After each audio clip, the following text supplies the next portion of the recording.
மாணவர்களின் பாதுகாப்பு தொடர்பான சமீபத்திய சம்பவங்களை தொடர்ந்து நாடு தழுவிய அளவில் பள்ளிகளின் பாதுகாப்பை ஆய்வு செய்யுமாறு கல்வி அமைச்சு உத்தரவிட்டுள்ளது. ஆய்வாளர்கள் வாராந்திர அறிக்கைகளை கல்வித்துறை தலைமை இயக்குநரிடம் சமர்ப்பிக்க வேண்டும் என்று கூறப்பட்டுள்ளது. சபா பர்னாமில் உள்ள பள்ளி விடுதியிலிருந்து மாணவர் ஒருவர் கீழே விழுந்த சம்பவத்திற்கு பிறகு இந்த நடவடிக்கை எடுக்கப்பட்டுள்ளது.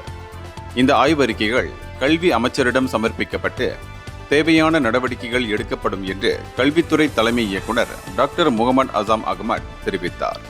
எனவேதான் பள்ளி பாதுகாப்பு சீர்திருத்த குழு ஒன்று புதிதாக அமைக்கப்பட்டுள்ளது. இதில் நிபுணர்கள், அரசு சாரா அமைப்புகள், காவல்துறை, சமூக பிரதிநிதிகள் இடம்பெற்றுள்ளனர். இந்த குழு பள்ளி பகடிவதை செயல்கள், பாலியல் வன்முறை, விடுதி பாதுகாப்பு குறித்த நடைமுறைகளை மறு ஆய்வு செய்து வருகிறது.